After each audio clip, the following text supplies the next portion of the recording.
Concerns are mounting over the president's looming trade war while the administration pledges a $12 billion bailout for U.S. farmers. How will the U.S. and global economies be affected? Member of the House Financial Services Committee, Congressman Sean Duffy, is here with analysis. And in an exclusive, former White House press secretary Sean Spicer talks about his experiences in his new book, The Briefing: Politics, the Press, and the President. And the Cardinal McCarrick abuse scandal continues to make headlines. What action should be taken to prevent abuse by the church hierarchy? Attorney and canonist Marjorie Murphy Campbell has some suggestions. An important world over begins right now.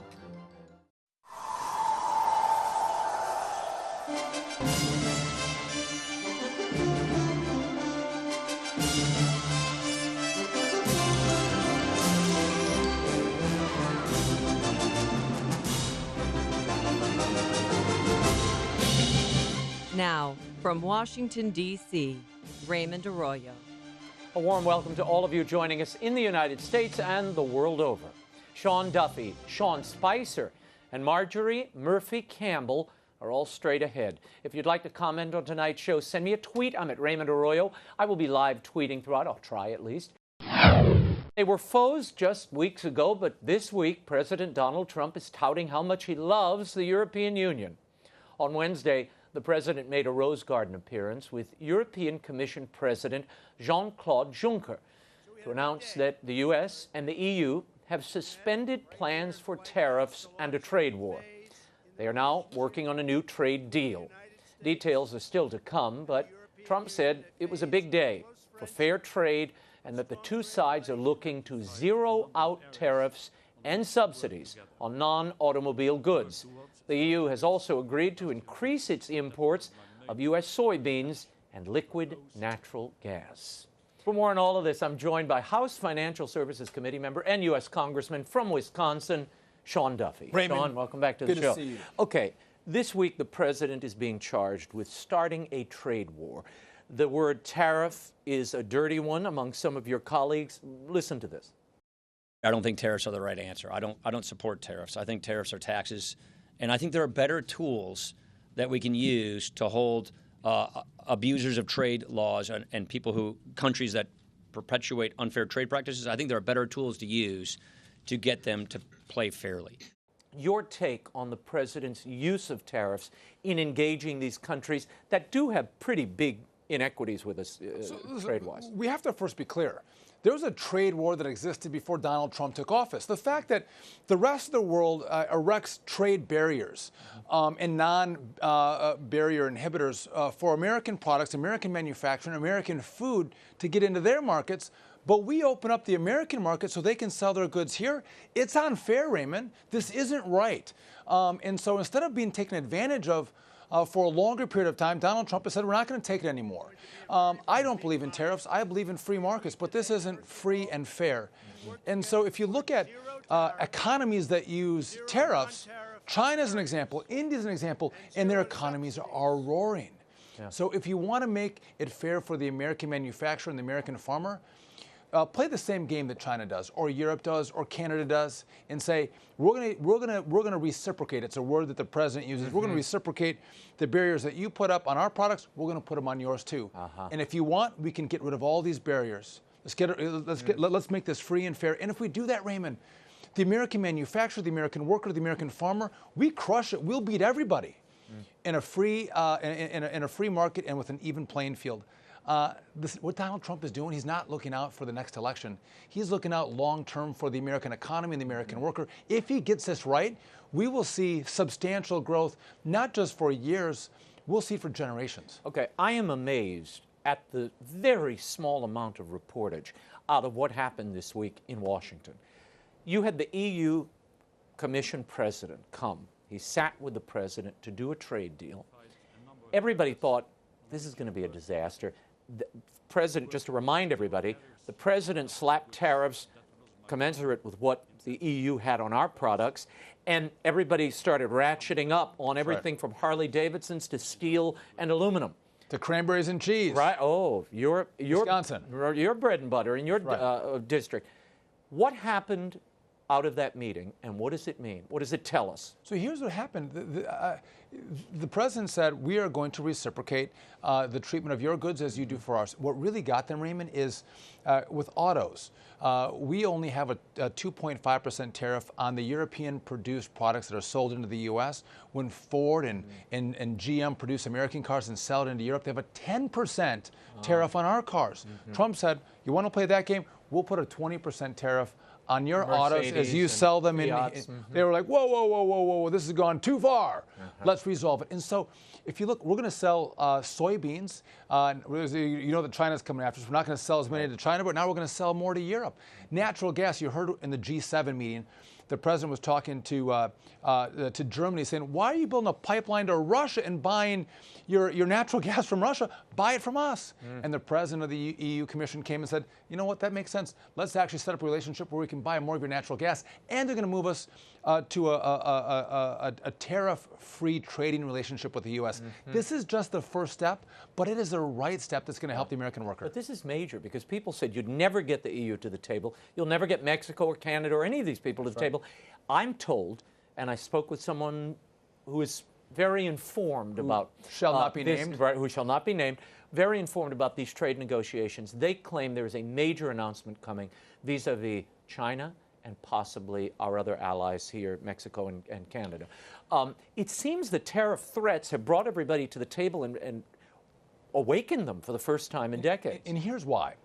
Because if you look at China, Europe, or Canada and Mexico, they sell far more products into the U.S. than we actually sell into their countries. And so they have far more exposure to the American economy than we have to theirs. That coupled with the strength of the American economy, tomorrow, the GDP number is going to come out, I believe, at 8:30 Eastern time. I think you're going to see a big number. This economy is roaring. And when you have that kind of resiliency, you have the power and the strength to do battle with those other economies and win. And so Donald Trump is coming at this with a hand of strength. And listen, you and I, we're free market guys. I don't want these barriers. I don't want these tariffs. But if we have to use as an instrument, you don't mind using them. To get to a point of free trade. What do you make, though, and this affects you and people in your district directly, the agriculture community has been hit hard, really hard, by these tariffs from Mexico, Canada, and China particularly. What do you say to them? And why?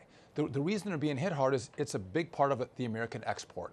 And agriculture hits a large part of the midsection of America. You have a lot of members of Congress and a lot of senators that come from agriculture states. So if you're China, or you're Europe or Canada or Mexico, if you go after American agriculture, you can get America to buckle. I've said before, this is economic terrorism. What they're trying to do is hold agriculture hostage. They're trying to bring us to our knees through agriculture. Donald Trump, before he did this, he understood that's what China, Europe, and our NAFTA partners were going to do. So he's trying to bolster and shore up with $12 billion. Right. Well, this is where I was going. I know. So this is a $12 billion agriculture bailout, Sean Duffy. And now the president, I thought the GOP was against welfare. And you just said you want fair trade. This smells a lot like the subsidizing and the market manipulation that we see in China. So what we're doing here is saying if we allow China to punch our agriculture, we fold and we lose this fight, and we continue to have China stealing our intellectual property. By the way, China, our companies invest millions, if not billions, into research and development and new products. The Chinese just steal it. And when you have $1 billion investment that you have to recoup in the prices of your product, and China gets it for free, they get to sell it for that much cheaper. They're killing us. We have to fix this. And so to keep the Congress and the Senate on board, you have to support your ag. This is short term, and this is not about long term trying to prop up an industry. It's saying we got to sustain them through this fight so we can actually win. And until you reach a level playing field on these tariffs. Until we get them to capitulate. And because we're stronger, if we're signaling, and Donald Trump has, signaling that we're going to support agriculture, they're going to stop going after it. They're going to realize we're in this fight for the long run, and we're going to be able to resolve the fight that much more quickly, which means, again, free trade, better jobs, more income, and more sales of American-produced products. It seems like the Chinese are about to buckle on some of this stuff. We'll see what happens in the days ahead. But another thing, they don't have a free market and a democracy. China doesn't. China doesn't. So they don't have farmers coming to them to go, oh my gosh, this is horrible for us. Or their manufacturing sector. They don't care. we care and we have to think about the politics around what we're doing as we're getting to this point to have better trade deals with the rest of the world. I want to shift to politics for a minute. Jim Jordan, Congressman Mark Meadows, just the other night issued articles of impeachment against Rod Rosenstein. Now, Rod Rosenstein, the deputy AG. Here's why. Here's the explanation that Jim Jordan offered on the Ingram show the other night. Watch. The bottom line is we have sent numerous letters to Rod Rosenstein they haven't complied with, 2 subpoenas they haven't complied with. We've caught the Department of Justice hiding information, redacting information that they should not have redacted. He claims that the Justice Department under Rosenstein also have targeted House Intel staffers and that this needs to stop. Your thoughts? We want compliance. We want to know what happened with regard to the politics inside the FBI and the DOJ as it relates to Hillary Clinton and Donald Trump. We have to trust the FBI and the Department of Justice. You see the Lady Justice, as she has the scales in her hand, she's blindfolded because justice is supposed to be blind, not have a political party. Well, the text messages that we've seen from Peter Strzok and Lisa Page, the information that has come out from the Department of Justice or the information that hasn't come out signals to us they're still playing politics, Raymond. So in the end, I want the information. I want to know what happened. I want transparency. Okay, but do you want Rosenstein impeached? Do you think that's a valid What I want approach? is the information. And if he won't give us the information, we're all going back to work in our districts. It's a district work period for 5 weeks. So Mr. Rosenstein is going to have 5 weeks to ponder. Does he want to send over the information that we've asked for and are rightly entitled to have in the Congress? Yeah, Congress has oversight responsibility. We created them. Yeah. We have oversight over them, and we fund them. We get this information. If he can sit and think for the next 5 weeks, do I want to be held in contempt or impeached, or do I want to provide the information? Your Speaker, Paul Ryan, says you don't have the level of crimes and misdemeanors here in the Rosenstein case. He does not support it at all. Well, I think we have to wait and see how this plays out. Again, we have 5 weeks. I tell you what, I'm not going to tolerate the stonewalling that has come from the FBI and the DOJ. It's not right. It's wrong. I think they're trying to hide from us what they actually did. That's what it's embarrassing to them, and it will expose their politics. That's why they won't provide the documentation. I was talking to Devin Nunes recently. Devin was saying, what they're trying to actually do is wait out this investigation, to slow walk the House investigation to get to November because they think that Democrats are going to win. And if Democrats take over, they shut down the investigation and the American people never know what took place inside the FBI and the DOJ. That's wrong, Raymond. We're entitled to know what happened, what they did, how they used information, how they used the great tools that we give them. No, did they use the FISA court? Did they use it to protect us? The FISA court to target Americans. Did they use it as a sword to go after a political party? We need to know that because if they did it, we need to stop it. Jim Jordan just announced, threw his hat into the ring as Speaker. Paul Ryan announced months ago he was stepping down, but he said he's not going to do it till the end of the year. I asked Steve Scalise this last week. Is that a good idea? And does this change the math on who might be Speaker? So for Paul Ryan to stay is a good thing. We need to drive our policies, our agenda with our leadership team through the election and through the first of the year. So it's a good deal that Paul stays. We're going to have a race.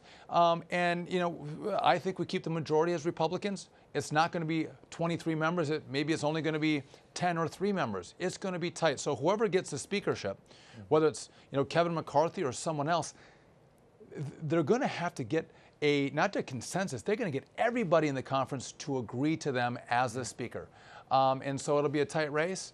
If I'm sitting on the outside, I'm not on the inside. I have a vote, as you know. But if I'm pontificating, pundit Sean Duffy, Kevin McCarthy has the upper hand. Really? Yeah. But if Kevin McCarthy had the upper hand, wouldn't there have already been a vote? No, you know, I think that the votes can be contentious. It distracts from. They don't want to create that spectacle before the midterms. It distracts, and instead of focusing on the American people and the agenda that we have for them, you're focused on internal politics. That's not good. Let's finish this agenda, and there's time for these elections after the November election. We'll do it then. Final question. President Trump offered Vladimir Putin another summit in the fall. Yeah. It looks like both the Kremlin and the White House have decided to delay that into the new year after the midterms. Was that a political calculation? Would that have been a bad thing for you all to go into midterms with that happening before the vote? First of all, I think to talk to people that you disagree with can be a good thing. Now, the press conference that the president had with Putin was not a good thing. I don't think he handled that well. To have a second kick at that cat would be that's a good idea. And to sit down and continue the conversation. How do we deal with Syria? What do we do with China? We have some issues that divide us, but we also have some common interests together. And to find the things that we can work on together is positive. And also, we both know that personal relationships, they really do matter. They do matter. And if you don't know someone, it's easy to hate them and fight them. But if you sit down and have a cup of coffee and get to know each other, you might find more points of interest that can bring more peace to the world. Now, Putin's not a great guy. He's a mean. He's so not a is good Saudi guy. Arabia. Yeah. So is Xi in China. So was Raul Castro, who President Obama went to the baseball game with. All those are terrible people and thugs and dictators. But you've got to talk to these people. They run their countries. If you don't engage them this way, you're going to be engaging them in quite another. Which we do not want to see happen. Now, but what I think is key here, when we engaged Castro in Cuba, we gave concessions. We gave him things. We opened up the American economy to this communist regime. Donald Trump hasn't given up anything in these conversations. Actually, double down on the sanctions. That's right. I mean, and by the way, what the president's doing with American energy exploration and the LNG sales to Europe, that's in a direct front to Vladimir Putin and Russia. By the way, getting our NATO allies to put more money into their defense, that is driven directly towards Russia. So when people say the president's been weak on Russia, the exact opposite is true. He's building our military, getting NATO allies to build their military, pushing American energy into the world, and the more supply we have, the lower the prices are, which means Russia makes less money. Because people get tied up in President Trump's sloppy rhetoric at that summit, and they think, oh my God, look, he's putting Russia ahead of our own people. That isn't what he was saying. He shouldn't have said what he said. But you look at the actions. I listened to all of Mike Pompeo's testimony this week, the Secretary of State. Right. Very different message coming from him.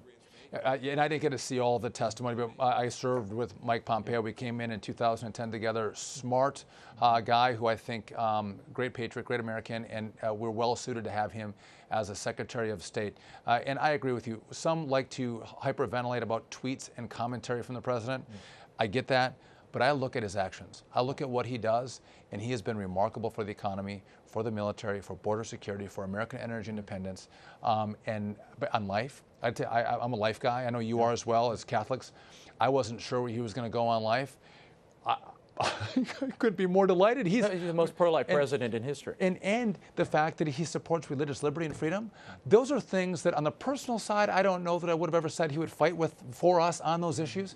And he has been the greatest fighter for us on those issues. And that's why I think Catholics and Christians, again, we don't always like the verbiage, we don't like the tweets, we don't like the tone, we don't like some of the scandals that are coming from the personal side, but in the things that we care about, on protecting the most vulnerable in our society, which is our babies, he has taken a stand like no one else, and I love him for that. Congressman Sean Duffy, thank you for being here. Thank you, Raymond.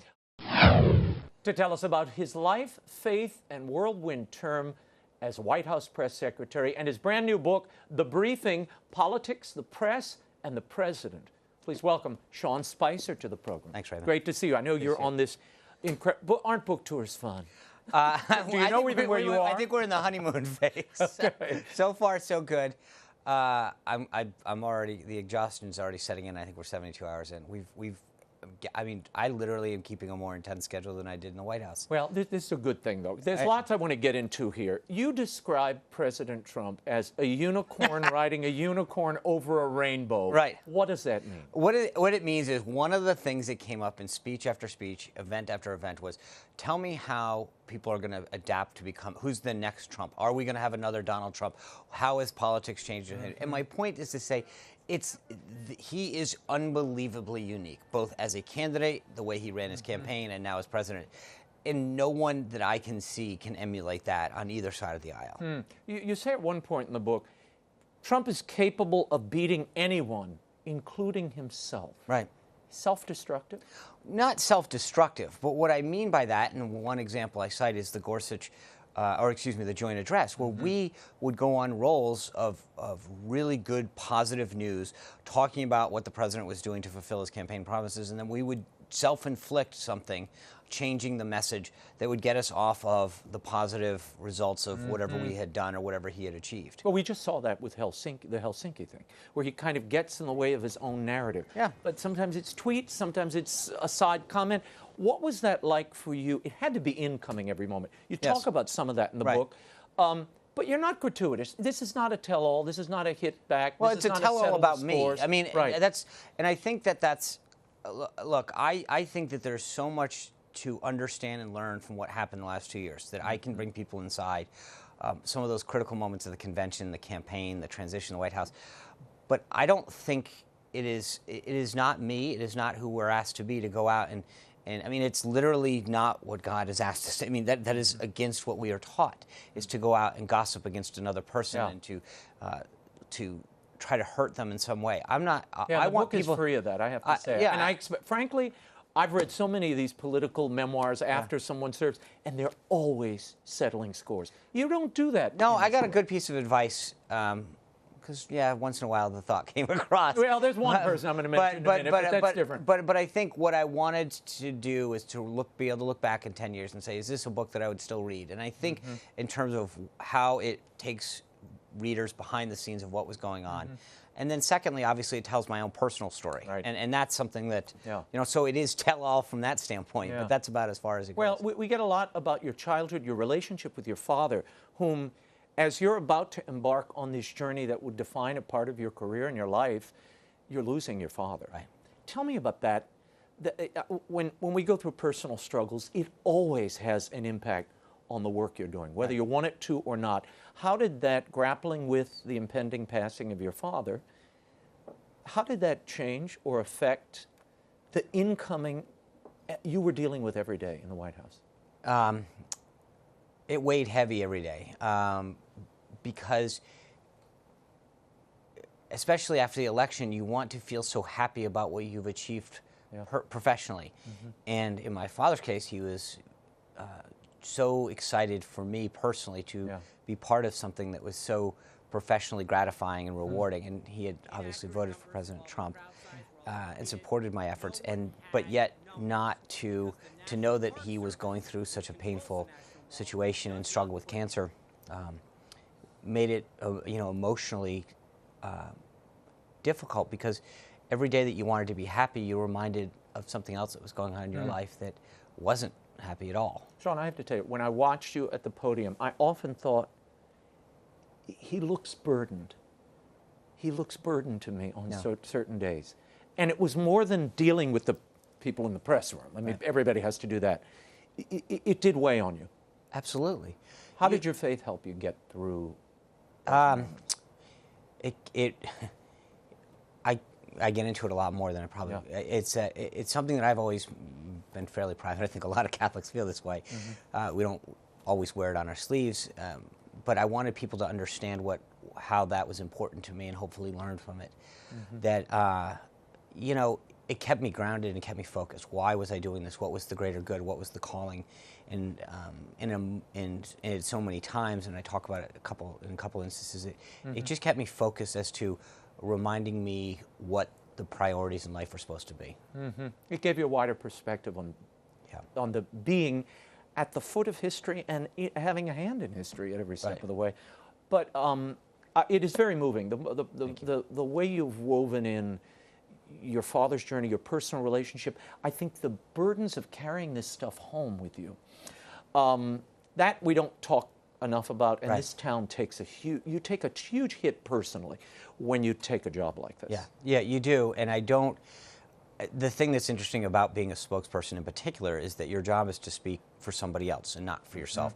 And there are many instances that I talk about in the book where something would happen personally, and you can't go out there and complain about it or share it because no one's looking to throw a pity party for you. And part of the beauty of the book for me was the ability to finally tell people, not excuse anything, but to explain people, as from you the are, inside. what it feels like, what you're going through, and how you're dealing with it.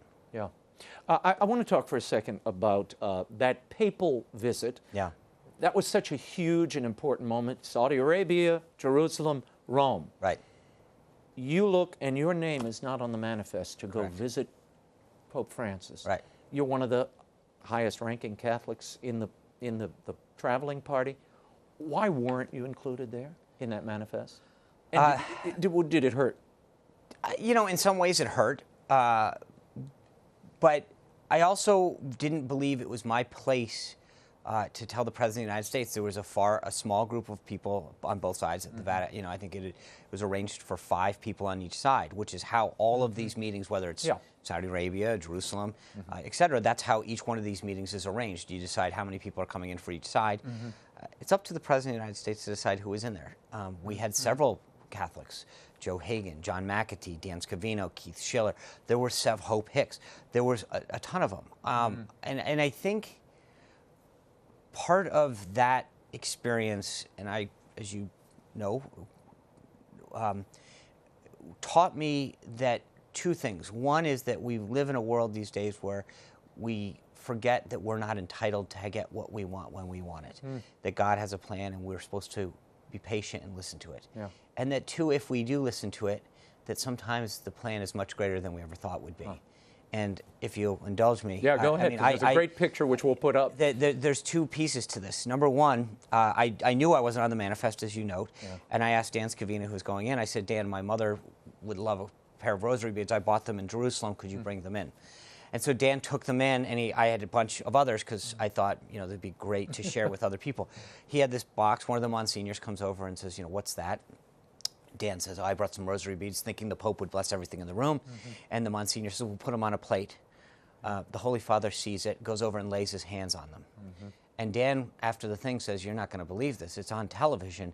Here are your rosary beads, the only ones that were blessed, aside from the ones that the Pope distributed. And the first lesson I learned was, think about this for a second. Instead of me getting to go in, very selfishly, right? I now had 10 gifts that the Holy Father had blessed to share with other people, which meant that I could spread the word and spread that instead of it being about me. Second, the fallout from that, and it wasn't really a fallout, is that at the same time, back in Washington, there was a meeting where Mick Mulvaney was asked to suggest someone to go to a meeting in the Vatican of Catholic legislators to meet with the Holy Father and to meet on some other things. He suggested me. I got a call asking if I'd like to go. I said, can I bring my wife? They said, you can. I said, can I bring my kids? They said, you can. Can I bring my mom? And I said, can I bring my mom? And they said, okay, and please don't have any, you done. And so again, here I am now, weeks later, getting to meet the Holy Father, but instead of it being just about me, it is now me being able to share that moment with my children, with my wife, with my mother. And there was a connection I made early in the book. You write about your dismissal, how you leave. You turn in your resignation at the top of the book and end your career at the White House. I noted that you mentioned, though you didn't turn it in that month, you actually drafted the resignation in May. Correct. That is the same month of that Vatican meeting. What was the reason that you drafted the resignation in May? Was it in any way connected to that slight? No, it wasn't. I drafted it just a few days before we left on the trip, actually. And it was because of what I said, frankly, to the president at the end, which is I was becoming more and more of the story. And as a person that was supposed to be speaking for somebody else, talking about the president, talking about the White House, I too oftentimes was talking about myself and a meme or a moment that I somehow became the center of attention. And that's not where you want to be. I knew the end was coming. I just didn't know when. I know there was that, of course, there's the moment everyone has been beating you up over, which, you know, the first press conference where you talked about the size of the inaugural thing, which I frankly, it's been talked to death. I don't think there's much more there. This was the largest audience to ever witness an inauguration, period, both in person and around the globe. It was a definitive moment, I know, for you. And then, of course, Melissa McCarthy and her impression of you. Right. Spicy, which became kind of, that's how you really entered pop culture. Do you look back at that? I know you thought it was kind of funny. Do you think at this point that it unfairly characterized you in the mind of the public in a way that was limiting, isolating, and hurtful? Initially, it was funny and I think to some degree well-deserved. I think if you can't laugh at yourself a little when you screw up, you're in the wrong business. as it went on, it did get much more personal and mean-spirited, yeah. Yeah, and I think that that's where, I mean, everybody, think about the presidents that have been parodied on Saturday Night Live. It's funny, and it's a parody of some moment that's not meant to be mean, but truly to be funny. And I think that they crossed the line a number of times, where, for whatever reason, they wanted to make this a very personal and vitriol rant, as opposed to trying to make people laugh. Tell me how difficult it was, because look, I know a lot of people who worked with you in the White House, near you in the White House. What was it like to go in and say, Mr. President, we're going to take a lot of heat on the firing of James Comey. We saw the tweet you just sent. What was that conversation like? How was that received? Did you try to restrain the president in some of those off-the-cuff heated expressions? I don't know that I would ever restrain him. Guide him. Advise him. Advise him. Is much better. And again, I get the question a lot, what's the one thing that people don't understand about Trump? And it's that there's this narrative that he doesn't listen. That's not true. He may not agree with you, but in almost every case he listened to me, and on a variety of, especially of policy matters, he listens to his advisors. In some cases, he shifts a little and says, wow, that was interesting, let's tweak this here. In some cases, he says, I appreciate the information, but I'm going to go forward. In some cases, he agrees with you, but and that's how I would approach most days, which was, this is what's going on, this is how I think we should address it. In some cases, you say, okay, that's right, that sounds good. In some cases, you say, no, you know what, I think it's better if you say it a little way this way, and sometimes he would say, no, let's rewrite this. I want to talk about one day when he tells you, we need a change, calls you into the dining room off the Oval Office and says, I think it's time for some new blood. Right. I'm bringing in Anthony Scaramucci. You thought what? I'd known Anthony, as I write in the book, as someone on the campaign that was a surrogate, meaning that he was a supporter that when cable news shows and others were looking for someone to go out and talk about the Trump campaign, he was one of the people that we could send out. So I knew he could do TV hits, but his background was in finance. He'd never worked in government. He'd never worked in politics. You say in the book, the man has had no political experience and no experience in politics or government. Right. So does this bespeak an error on the president's part and a bad judgment on the part of the president to think that somebody like that could come in and right the communication ship in the White House? I don't know. I think there was a lot of people that, beyond the president, that had advocated for him and tried to make the case about his qualifications. I personally knew what I thought was right and what his skill set was. And again, I think what's missing is an understanding of there's a different job. I was the press secretary. They were trying to bring him in as the communications director, which is someone who looks more broadly at the strategy in the long term. But that requires somebody who understands how to coordinate among the different government entities, how to work, how to understand the machinations of the media and when you want to do something, how you want to do it, the messages, the surrogate operation, et cetera, et cetera. All of those pieces that go into driving and crafting and executing a message plan. I didn't think he had the skill set or the background to do that. And I appreciate bringing in new people. And that was what, well, in large part, we did. But you can't have nobody with experience in the team. Yeah, he kind of set up an assassination squad. Right, at the senior level. Of course, we had we've a breadth and depth of people throughout the team, but you need people at the senior most level that have some understanding of how the system works, how to execute these strategies at some level. And there was nothing that I thought was that exhibited that would have allowed me to believe that could happen. I want to talk about April 11th, 2017. This is a moment you mention in the book. It was clearly another dramatic moment for you. Look, we didn't use chemical weapons in World War II.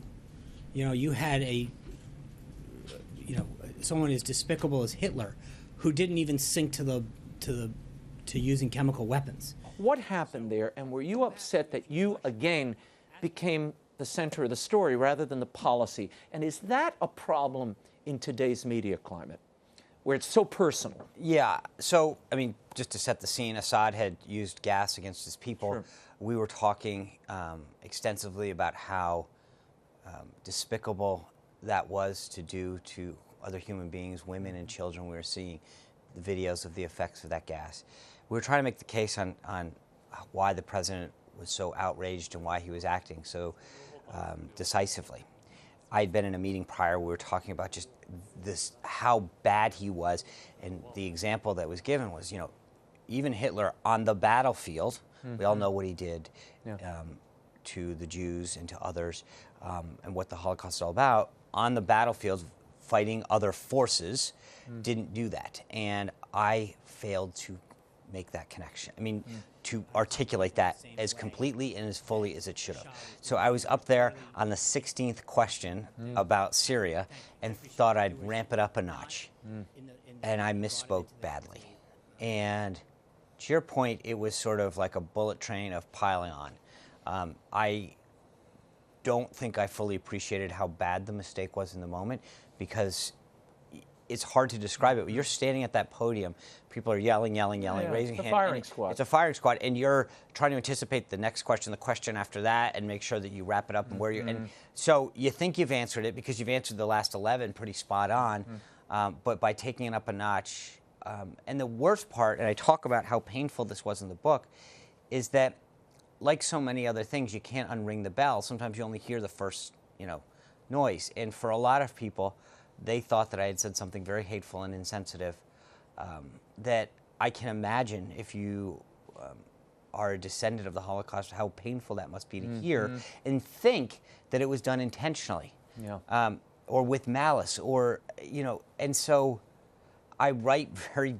extensively how painful it was, because the idea that I knew that, countless people found pain in what I had said and done, and it was a feeling in my stomach that I hope I never feel again, and frankly, I hope that, my worst enemy would never feel. It's deeply and emotionally painful to know that you have unintentionally hurt another person. There are reports that Sarah Huckabee Sanders may step down soon.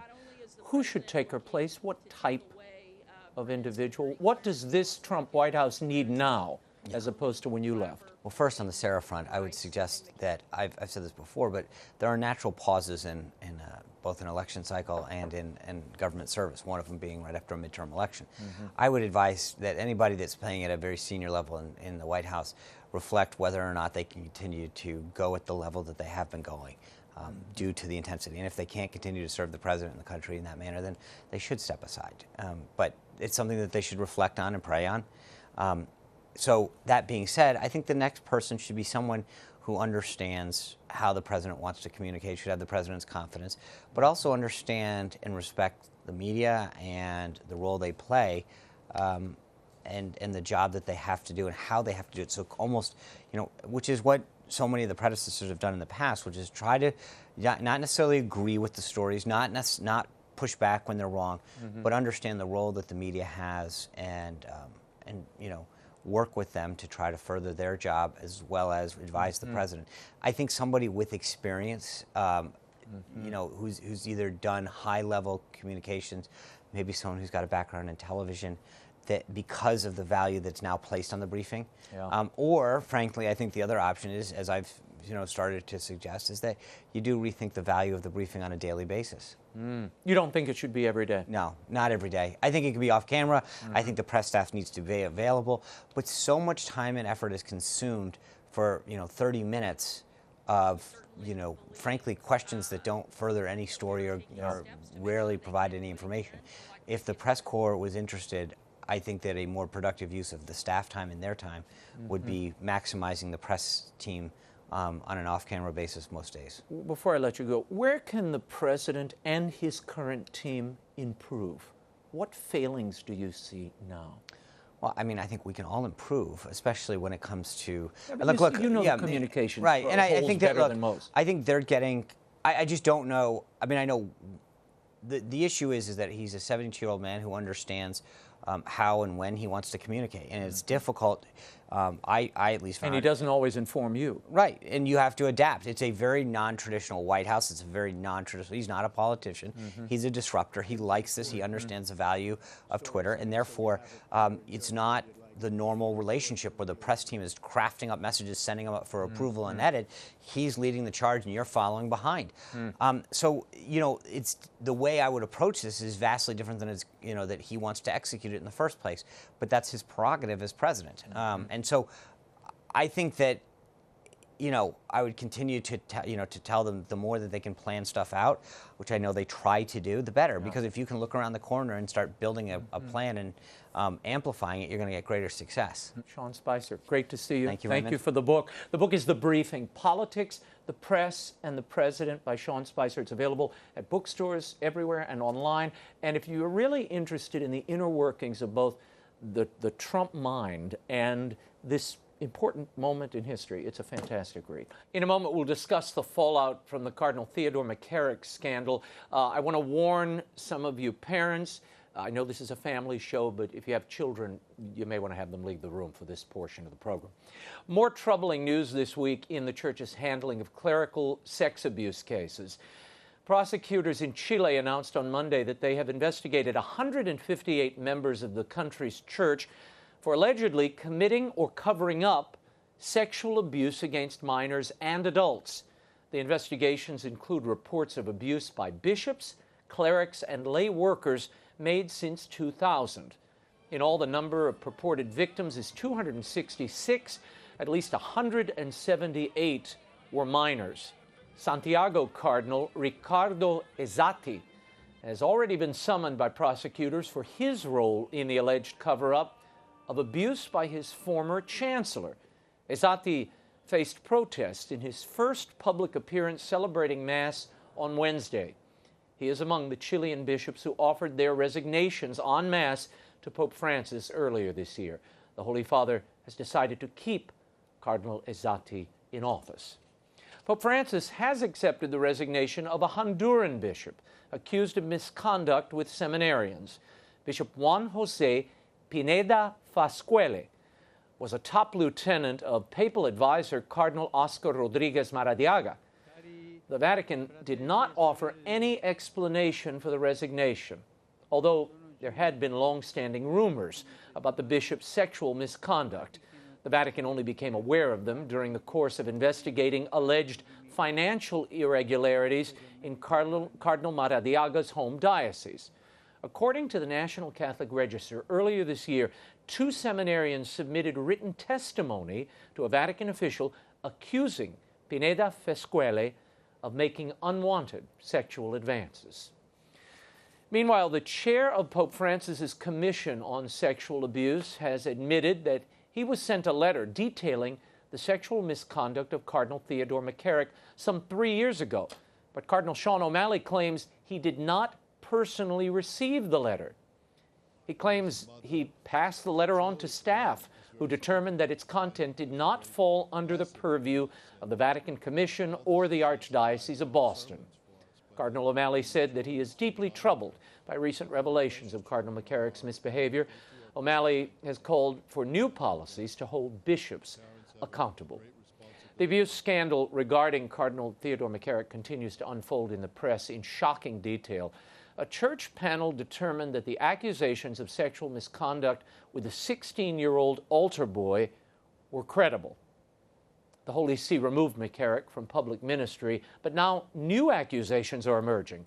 One from a man who claims McCarrick sexually abused him starting at the age of 11, and another from a seminarian, confirming stories of misconduct with seminarians at a beach house. I've not seen Catholics this angry since 2002, and perhaps they have a right to be. This week, a civil and canon lawyer and a mother wrote an open letter to the U.S. Bishops' Conference in the Christian Review. Her name is Marjorie Murphy Campbell, and she joins me now. Marjorie, thanks for being here. Now tell me, what about this story and the way you read it provoked you to write this open letter?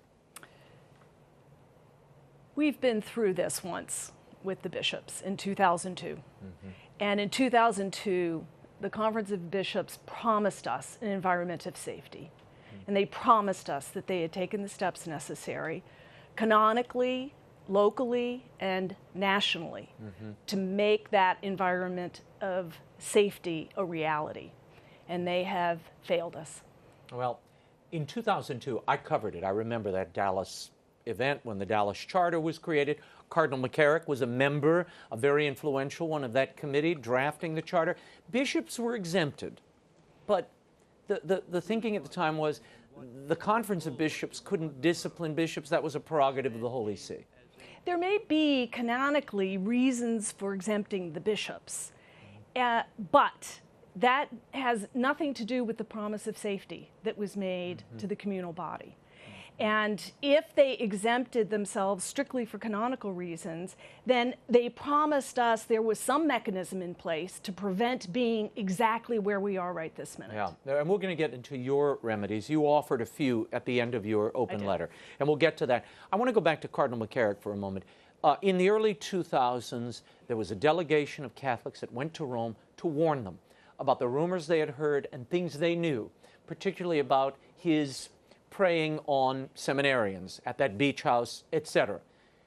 What happened there? The man was allowed to proceed in a very quick pace up the hierarchical chain of command and became one of the most influential cardinals in the world. How did that happen? Well, first of all, we don't know what was told to the Vatican, and we don't know what the content was and how it was treated. But second of all, the Vatican is very far away. The United States Conference of Bishops, Catholic bishops, is sitting right here in our country. They sat with each other through the drafting, the discussion, and the implementation of that charter. And if they knew that they were sitting with predators in the room while promising safety to our children and our young people, I'm not particularly interested in hearing what was told to Rome. Well, but it bears repeating. Now you have a Father Desmond Rossi, who's coming out, an Albany priest, who was a Newark priest, who in 2003 brought accusations against Cardinal McCarrick. So a year after the charter, he's already a cardinal. Accusations come forward. Not only were they deemed credible, a settlement was proffered. Why wasn't anything done? And following that, we learn that his protégés, he becomes a kingmaker, and his protégés are now going on to higher careers, and they become bishops. Why didn't somebody stop and say, wait a minute, we've got paper on this guy, what about these settlements? This is an excellent question. Why didn't somebody in the U.S. Conference of Bishops stand up and say, wait a minute, we have a problem that is much bigger than just our priests. We have a problem at the episcopal level. And if something was said to Rome and there was non-responsiveness from Rome, then all the more reason why our bishops should have taken the matter into their hands within the community that is created by the Episcopal Conference. They meet, they discuss, they talk formally, they talk informally, and this is information that was here and available. I want to play a bite from you. This is from Cardinal Kevin Farrell. He is the head of the Vatican's Office of Laity, Life, and Family. He was also a very close collaborator with Cardinal McCarrick, his chancellor here in D.C., and his roommate. He lived in the same house with him for 6 years. Watch this. The only thing I can tell you about McCarrick is I was shocked, overwhelmed. I never heard any of this before. When the 6 years I was there with him, I didn't know Cardinal McCarrick prior to his coming to Washington, D.C. I was a priest of Washington, D.C. I worked in the Chancery in Washington, and never, no indication, none whatsoever. Nobody ever talked to me about that. Your reaction to that? Not credible. Not credible. Why do you say that? Based on all of the reports and all of the rumor mill, and by reports I mean mainstream media reports that are now professional journalists who are following their standards to report what was known about Cardinal McCarrick and Cardinal McCarrick's behavior with our young seminarians and our young priests. That combined with a Catholic rumor mill that many of us are familiar with and know that these rumors and this information has been circulating for a number of years. So it is not credible. Yeah, these rumors, I have to say, before Cardinal McCarrick, when he was still in Newark, I had heard these stories from seminarians who made these accusations. But as Rod Dreher and Julia Duin and others who were approached by people, no one would go on the record. So you can't report something if you don't have a name attached to it. But apparently settlements had already been paid out when we were hearing these rumors. But it was everywhere. It does seem odd that people that close to the Cardinal himself wouldn't have known anything about it. I want to read you the top of a statement from Cardinal Sean O'Malley. Cardinal O'Malley is head of course, as we mentioned earlier, the commission the Pope has empowered to root out sexual predation on young people, to protect young people, and any sexual predation in the church. He said, for the past several days, articles in the national media have reported accusations of Cardinal Theodore McCarrick's sexual improprieties with several adults and his criminal violations of the sexual abuse of minors.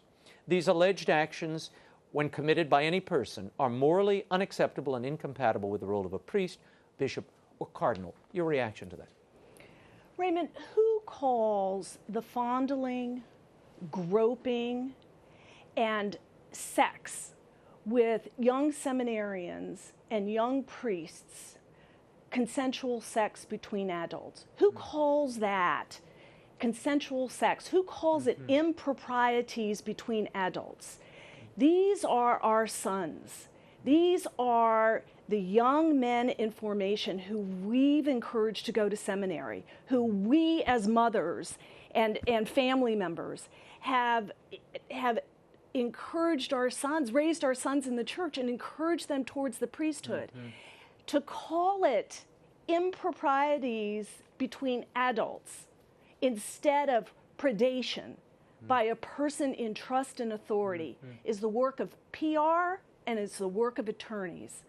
And it sounds to me like, when I read this statement, and other statements are coming out, that the bishops are going to try again to hide behind PR firms and lawyers and treat this as a canonical problem when it's not. It is a crisis in the episcopacy of this church. Okay, let's get to some of your solutions, which you mentioned at the end of your open letter. And you're right, with the shameful exposure of Cardinal McCarrick's history, the USCCB enters a new ominous chapter. The bishops must confront serious questions about the role and credibility of the conference itself. I urge toward disclosure, transparency, and communication. I urge you to commission a third study with a focus on how a sexually abusive priest not only remained immune from the scrutiny that our priests underwent during the sexual abuse crisis, but advanced in his episcopacy. Now, you mentioned this would be the third study because they already did the causes and context in the John Jay study. Why do you need another study? We need an internal factual audit of which bishops knew what and why. A causal study, first you get the facts, who knew what, Right. and then you, from those facts, you analyze why no one spoke up and why the factual information that was known in the room was excluded from the discussion and the solution. Let's go on. You mentioned this also, and Father Thomas Berg and others have suggested this as well. I also urge the USCCB to promptly appoint a commission of laity to work with the USCCB on initiating this investigation and to formulate independent observations and recommendations regarding procedures for exposing, reporting, and addressing sexual misconduct by our bishops. Marjorie, why do you think an effort like this would work when the National Review Board, which was established to do largely the same thing, kind of petered out and you had mass defections? Governor Keating, Bob Bennett, many others, credible people who were very engaged at the beginning, ran into brick walls and said, you know what? Our hands, we don't have discovery nor enforcement powers. How would this effort be different? Well, that's exactly the point. This commission can't be urged to dig a trench with handcuffs on. This has to be a commission that is given complete and full access to the records of the USCCB, and that every bishop is obligated to cooperate with. This has to be a laity-led solution. The credibility at the Episcopal level is shot. This seems to be an international crisis. I don't think it's just, a lot of people are trying to write it off on Cardinal McCarrick, 88 years old. I've spoken to people in Rome who say he'll never stand trial a day in his life in a canonical trial. They're waiting for him indeed to expire so that he doesn't have to. There's been a pattern of that, but internationally there are now some cases that the speculation is they can't wait for these bishops to pass away, and at any rate, no matter what the response of the Vatican is, the laity in the United States are demanding that we be given access and control over the solution to this. Should Cardinal McCarrick be laicized and stripped of his cardinalatial title? I think so. I think any of the bishops who know that they participated in concealing this information, I believe they should resign. I believe there should be a period of reflection, resignation, and repentance. Well, we saw that in the Chile situation, where they all proffered their resignation. The Pope accepted some of them. I wonder if that day of reckoning has not come. You know what I was thinking as we were talking before the segment? What we saw in the Honduran situation, which we reported earlier in Rodriguez Maradiaga's diocese, there was financial impropriety. And the investigation into the financial impropriety led to the sexual misconduct. I almost think you need a two-tier investigation, a serious, cold and clinical financial forensic audit in addition to a church-led moral and sexual analysis of some type in tandem. It's the only way you're going to get to the root causes of this, because inevitably the money and the deviancy goes hand in hand. I think that's a great suggestion, Raymond. Anything else you would recommend to the bishops? The laity. There are people looking in. I know they are heartbroken watching this. But I got to tell you, look, when Mother Angelica asked me to take this position, I knew there would be rough moments like this. When this thing broke in 2001 and 2002, we covered it. We were honest about it. Some people hated that I mentioned it. But if you're not going to be clean and transparent about what's happening, you're never going to clean it up and get to the roots of it, I think. I'm in total agreement, Raymond, and the response that I've gotten from my letter, several people have contacted me and said they've signed the letter and sent it to their bishop.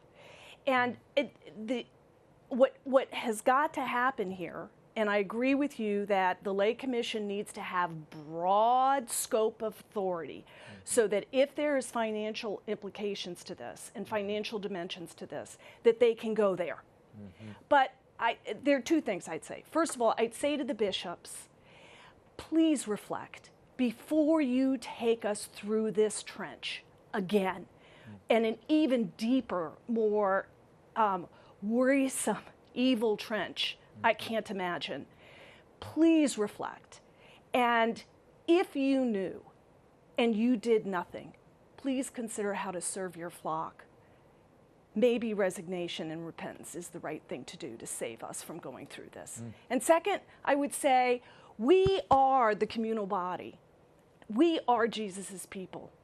And don't leave the church. Go to Mass, say rosaries, hold the church is bigger than these scandals. That's exactly and the right. church has been scandalized and dealt with this for centuries, a lot worse. But this is a pretty dark period. This is ugly. And because of the media, it's metastasized and it's enlarged.